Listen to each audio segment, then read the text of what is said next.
Merci de regarder Espace TV pour vous informer. Bonsoir, bienvenue à tous. Voici les titres du journal. Le président de l'UFR a regagné Conakry ce samedi. Le retour de Sidya Touré intervient quelques jours après la prise du pouvoir par le colonel Mamadi Doumbouya.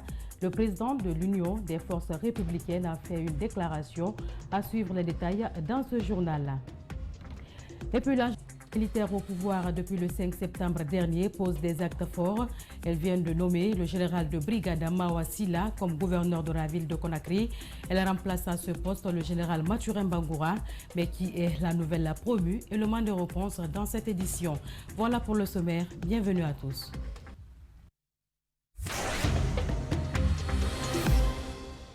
Vraiment. Je vous le disais au sommaire, le président de l'Union des forces républicaines, Sidya Touré, est arrivé à Conakry ce samedi. Après plusieurs mois d'absence, il a ensuite tenu une déclaration à son domicile privé dans laquelle il prend acte des événements du 5 septembre dernier. Sidya Touré affirme sa disponibilité à se mettre au service de la nation. André Mossier Milimono, Abouakar Keke Bangoura y était. Suivez leur reportage. Vraiment très heureux d'être de retour à Conakry. Très heureux de me retrouver parmi vous, très heureux de venir contribuer au relèvement de notre pays. Je crois que c'est le travail de tout Guinéen qui aime son pays, de venir quand il y a des opportunités comme ça pour travailler et relever la Guinée. C'est par ces mots tenus à sa descente d'avion que le président de l'UFR a exprimé sa joie d'être rentré au pays après plusieurs mois d'absence. Puis, suivi par ses militants et sympathisants, Sidya Touré s'est dirigé à son domicile privé où il a tenu une déclaration. Il dit prendre acte du coup d'État des militaires et les exhorte à préserver l'intégrité physique et morale de l'ancien président Alpha Condé. Aujourd'hui, plus que jamais, nous sommes à la croisée des chemins et nous devons répondre clairement aux questions sur la place à accorder à la dignité humaine face aux nombreuses victimes auxquelles il faut rendre hommage. Et tout comme il est important de veiller à l'intégrité physique et aux droits humains de l'ancien président, même s'il s'est évertué à piétiner pendant plus d'une décennie ceux de ses compatriotes. Dans cette perspective, je prends acte des signes et des annonces allant dans le sens de l'apaisement et de la dignité retrouvée. Dans la même déclaration, Sidya Touré souhaite qu'aucun Guinéen ne soit exclu dans le processus en cours. Il se dit disposé à mettre toute son expertise au service de la nation. Il ne saurait y avoir de réussite individuelle au moment où la Guinée, notre cher pays, fait face à son destin. Personne ne devrait être laissé en dehors du processus de développement. Pour ma part, je renouvelle mon engagement patriotique à mettre mon expérience d'homme d'État, mon amour de la Guinée ainsi que mes contacts en Afrique et dans le monde au service de l'intérêt général pour une gouvernance vertueuse dans un pays en paix avec lui-même, avec ses voisins et avec ses partenaires internationaux. Le président de l'UFR s'est ensuite adressé à ses militants. Il les invite à rester mobilisés et suivre la suite des événements. Pendant ce temps, le dépôt des bilans des ministères et des institutions qui devait donc s'achever hier vendredi s'est poursuivi au quartier général des forces spéciales ce samedi. Plusieurs secrétaires généraux ont défilé à tour de rôle devant la commission mise en place par le Conseil national du rassemblement et du développement. Notre équipe de reportage a également constaté la présence du gouverneur de la Banque centrale venu rencontrer le chef de la junte, Alseni Barry Aliouba, pour plus de détails. Cette journée du samedi est marquée par le dépôt du bilan des différents secrétaires généraux des ministères et des institutions. Ces secrétaires généraux, qui sont désormais les chefs de département de ces ministères, semblent être satisfaits du déroulement de ces opérations. Après avoir collecté toutes ces informations, est-ce qu'on va s'en servir pour que demain soit meilleur à aujourd'hui? Est-ce qu'on va intégrer l'essentiel de ce qu'il faut? C'est-à-dire les activités en cours seront mieux suivies, auditées, pour leur permettre de se développer. Ce qui est en perspective, comment on va le faire le mieux possible, parce que n'oubliez pas que nous ne sommes pas seuls. Il y a nos partenaires bi- et multilatéraux. Il y a quand même les partenaires techniques et financiers qui nous observent. Si l'Assemblée nationale est dissoute, le secrétaire général de la dite institution rassure que l'administration parlementaire est différente des députés qui sont élus. La suspension concerne les députés, les élus. L'administration parlementaire, elle est permanente, et comportant plus de 600 travailleurs parlementaires. Les députés sont des locataires qui viennent et qui s'en vont à la fin de leur mandat. L'administration est un caractère permanent. Elle doit assurer la continuité de l'institution, quels que soient les députés qui viennent. L'Assemblée demeure. C'est un pouvoir principal de l'État, c'est le deuxième pouvoir de l'État. Et donc les fonctionnaires qui y sont ont un certain nombre de spécificités par rapport aux missions liées justement ou confiées aux députés, missions constitutionnelles que sont le contrôle de l'action gouvernementale et la législation. La fin du dépôt des bilans au niveau de cette commission mise en place par le CNRD était prévue ce vendredi. Cependant, il devrait se poursuivre jusqu'au passage de tous les secrétaires généraux. Au cours de cette journée, le gouverneur de la Banque centrale a également rencontré le colonel Doumbouya. Pour le moment, rien n'a filtré de cette rencontre. Je vous le disais également au sommaire, le président du CNRD a nommé hier le général de brigade Mawa Silla au poste de gouverneur de la ville de Conakry. C'était dans un communiqué lu sur les ondes des médias d'État. Elle remplace à ce poste le général Mathurin Bangoura, qui est donc la nouvelle promue. Nos reporters Fatoumata Bintabari et Ablaye Kamara sont allés à sa rencontre. Suivez. Seule et unique femme haut gradée de l'armée guinéenne depuis sa création, elle est aujourd'hui nommée gouverneur de la ville de Conakry en remplacement du général Mathurin Bangoura. Général de brigade Mawa Silla, spécialisé dans l'armée en transmission, se dirait connaissante de cette confiance en sa personne. C'est un sentiment de joie et de reconnaissance envers le président du comité national de rassemblement et de développement pour la confiance placée à ma modeste personne en tant que première femme comme gouverneur de la ville de Conakry. Cette mère quinquagénaire est sortie de la 4e promotion de l'école militaire interarmée du camp Alpha Yaya Diallo. Jusqu'hier, secrétaire générale adjointe du Conseil supérieur de la défense, ce nouveau poste représente un défi que la nouvelle gouverneure compte relever avec l'aide de ses pairs. Cette mission n'est pas que pour moi. L'honneur, elle est faite d'abord, il est fait pour toutes les femmes guinéennes, plus particulièrement l'armée, et je crois que c'est l'armée, les femmes militaires, paramilitaires et toutes les femmes guinéennes qui doivent s'élever avec moi pour relever ce grand défi que les nouvelles autorités nous ont confié. La nouvelle promue est détentrice du diplôme du CISD obtenu au Collège supérieur de défense à Pékin en 2014. Cette promotion l'a tout de même surpris, elle le dit. C'est une surprise parce qu'avant tout, je reste soldat de ma nation, donc évoluant sous les drapeaux. Mais étant soldat, on reste toujours à la disposition des autorités et obéir à la lettre à toutes les missions qu'ils nous confient. Général de brigade Mawa Silla est la première femme gouverneure de la ville de Conakry depuis l'indépendance. Sa nomination va en droite ligne avec le remplacement des anciens dirigeants du pays, comme l'a promis le nouveau pouvoir de Conakry. Vous l'avez donc compris, Mawa Silla devient donc la première femme gouverneure de la ville de Conakry. Et puis, suite à la prise du pouvoir par le colonel Mamadi Doumbouya, le mouvement citoyen Guinée émergente a fait une déclaration hier vendredi. Dans cette déclaration, cette formation politique dit prendre acte des événements survenus le 5 septembre dernier. Elle salue le déroulement de ce coup de force avant d'inviter l'ensemble des Guinéens à soutenir tout acte allant dans le sens de la justice et de la bonne gouvernance. Il demande aux nouvelles autorités de conduire une transition apaisée.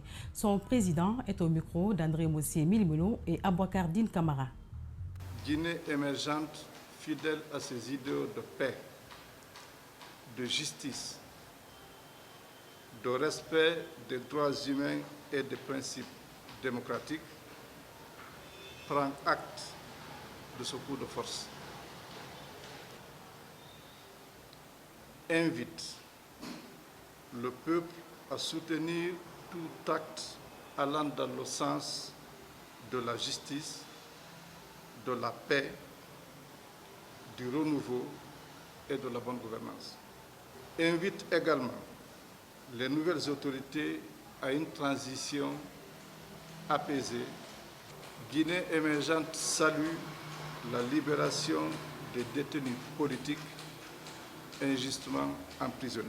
Elle se tient disponible pour œuvrer à la construction d'une Guinée forte, unie, juste et prospère.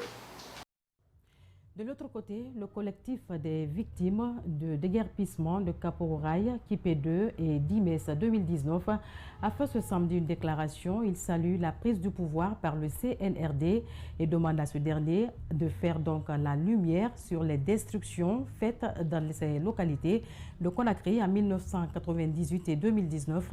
Rosaline Goto Monemou, Yacouba Traoré.